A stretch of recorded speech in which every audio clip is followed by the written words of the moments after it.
कोई बात नहीं करेगा। प्रकाशित तंतु, ये आप अंशाल को खोलेंगे, आपको बहुत ही इंपॉर्टेंट, अभी तक मैं जो बोल रहा था कि ये वाला नहीं आएगा, लेकिन मैं इसको बोल रहा हूँ कि ये वाला आएगा। ठीक है, प्रकाशित तंतु, प्रकाशित तंतु, इसकी इंग्लिश होती है ऑप्टिकल फाइबर।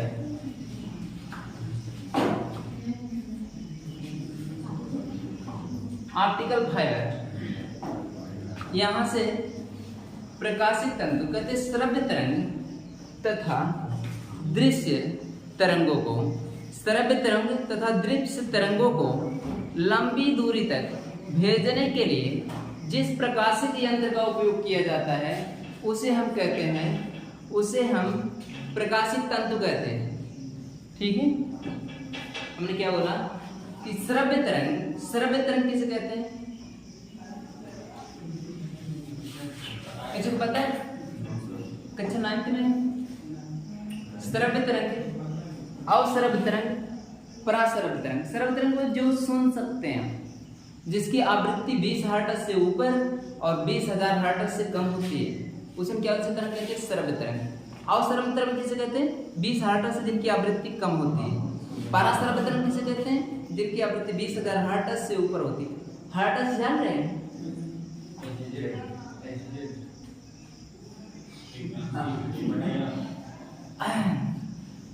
आवृत्ति का मात्रक है ना? आवृत्ति, और आवृत्ति जानते हैं, इतना एक्सप्लेन नहीं करेंगे, हम लिखते हैं डेफिनेशन, कहते हैं श्रव्य तरंग, कोई बात नहीं करेगा, श्रव्य तरंग तथा दृश्य तरंगों को, दृश्य तरंगों को लंबी दूरी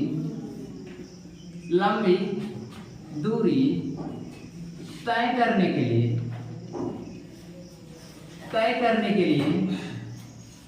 लंबी दूरी तय करने के लिए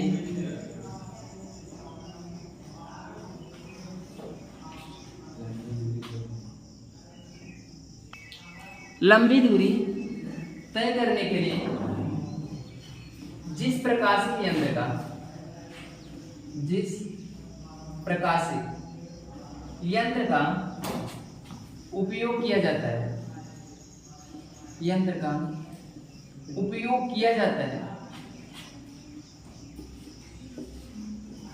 किया जाता है, उसे प्रकाशित तंतु कहते हैं, उसे प्रकाशित तंतु कहते हैं।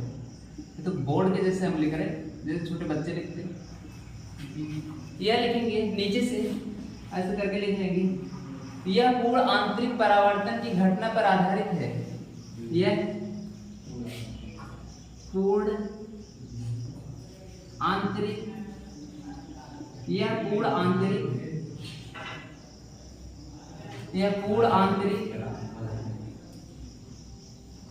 परावर्तन की घटना, सचिन, पर आधारित है।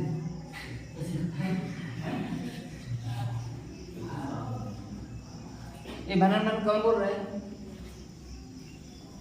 यह पूर्ण आंतरिक परावर्तन की घटना पर आधारित है। अब देखेंगे कुछ हम आपको इसको एक्सप्लेन करने की कोशिश करते हैं। बचपन में एक फव्वारे के जैसे आप मेले में कोई चीज देखते हैं, है ना? प्रकाशित तंत्र थोड़ा सा फिगर से समझाने की कोशिश करते हैं।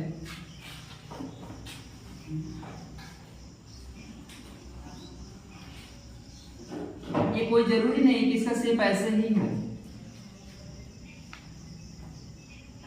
ये कोई जरूरी नहीं कि इसका शेप ऐसे ही है ना? इसमें 2 परत लगी रहती है।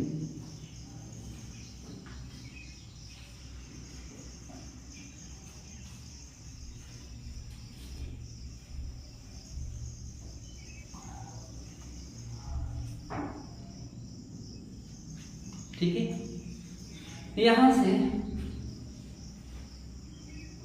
ये इतना मोटा नहीं है ना, बहुत पतली पतली होती है। थोड़ा सा इसको हम एक्सप्लेन अच्छे से करेंगे। मान लेते कि यहां से आपने एक रे ऑफ लाइट एंटर किया, आपने कोई प्रकाश की किरण आप यहां से ऐसे एंटर किए, ठीक है। इसको इस तरह से जनरेट किया गया होता है कि यहां से तो सरफेस के अभिलंब क्या करेंगे, सरफेस के अभिलंब एक नॉर्मल ड्रा करेंगे, है ना। अगर ये वाला कोण क्रिटिकल एंगल के कोण से ज्यादा होता है, इस तरह से इसको बनाया जाता है कि इस पदार्थ को हम क्या करेंगे, क्रांतिक कोण मेजर करते हैं। कौन सा, क्रांतिक कोण। तो हम ऐसा फाइबर ऑप्टिक से इसका हो ही जाता है उतना सी के मान से अधिक, ये जो आई वाला रहता है सी के मान से अधिक रहता है, ठीक ऐसे जाती है तो इसी मीडियम में वापस लौट आती है, ठीक है। तो ऐसे आएगी पूरा, यहाँ पे क्या करेंगे, नॉर्मल ड्रा करेंगे, ठीक है। ये फिर किधर जाएगा, ऊपर चलेगा। अच्छा तो इससे तो ऐसे नॉर्मल वाला करने की जरूरत ही नहीं है, तुम लोग जान गए कि इसमें जाएगा कैसे टकरा के वापस आता है ना। कहेंगे इतना दिमाग लगाने की क्या जरूरत है। वैसे एक ग्राफ था, कह रहे थे कि एक बार जब टप्पा खाता है तो पहली बार थोड़ा ज्यादा ऊपर उठता है, जब काइनेमेटिक्स पढ़ाएंगे तो उसमें आएगा, तो ज्यादा ऊपर टिप्पा खाता है, जब वो थोड़ा से और दूसरा टप्पा खाता है तो थोड़ा कम उसकी वेलोसिटी रहती है। तो कैसे ग्राफ जाएगा, वैसे ऐसे जाएगा, मतलब पहले ऊपर रहेगा फिर ऐसे कम होता हुआ चला जाएगा ऐसे, और एक समय ऐसे वेलोसिटी जीरो हो जाएगी। कहेंगे ऐसे ऐसे टप्पा खा के, अरे यहीं पे रहेगा ना, यहीं पे जाएगा ना, तब भी ग्राफ ऐसे ही रहेगा, है ना। अपना दिमाग नहीं लगाएंगे, बहुत बार गलत हो जाता है, ठीक है। यहां से पुनः नॉर्मल ड्रा करेंगे। हम पढ़ रहे हैं ना, तो पढ़ रहे हैं मतलब मानना वही है जो बुक बताएगी, है ना, ठीक है। चाहे देखेंगे डायरेक्टर ने गलत बताया है ना, परमाणु अभ्यास है, लेकिन हम फिर भी पढ़ते हैं, क्यों, लोगों की ये मत उसकी मेहनत साकार है ना, नहीं कोई मना ही नहीं करेगा, ठीक है। डाल्टन ने भी गलत बताया, उसके बाद रदरफोर्ड आए, उनमें भी कमियां निकली, है ना। नील बोर्स आए, उनमें भी कमियां निकली। सोमरफेल्ड आए,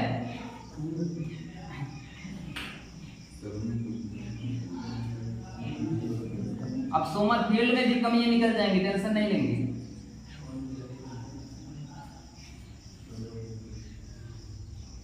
चलिए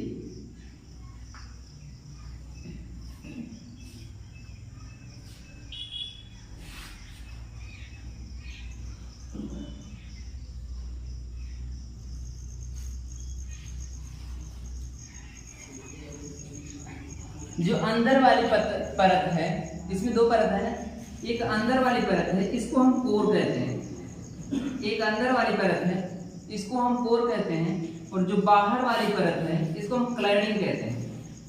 क्या कहते हैं, क्लैडिंग कहते हैं, ठीक है।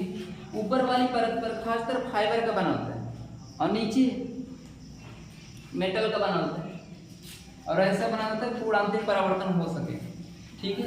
यहां से प्रकाश की किरण जाएगी, ऐसे टकरा कर कैसे ऐसे वापस जाएगी। इसमें कौन कौन सी प्रकाश की किरण जाएगी जो हमको दिख सके, दृश्य तरंग, ठीक है। दृश्य तरंग में कौन कौन सा आता है, कौन कौन सी तरंग में दिखती है दृश्य तरंग में, विद गयोर,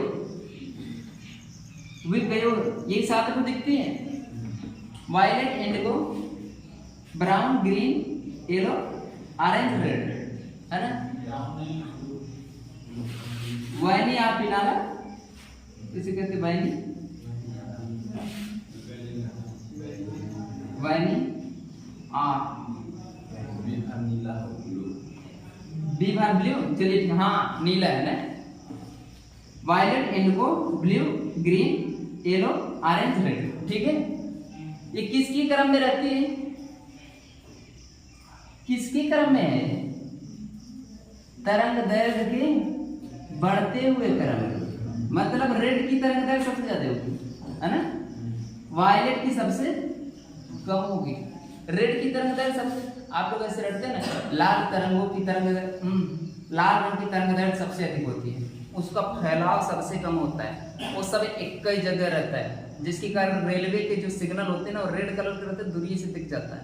और देखेंगे कोई लेजर वाली लाइट मारता है ना, अगर वो रेड वाला रहता है तो दूरिये से सब लोग देख लेते हैं। क्यों? क्योंकि उसका विचलन कम है, उसका फैलाव कम है।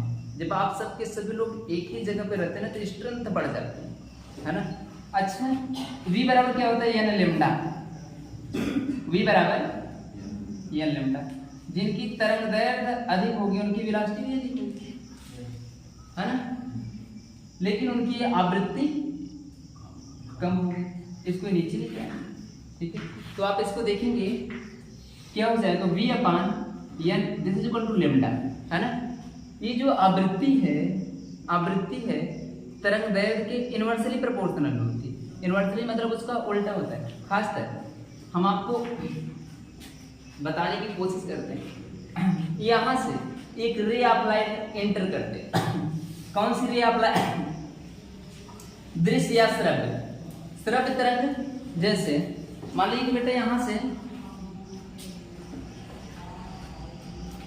एक केंद्र शासित प्रदेश है, आप जानते होंगे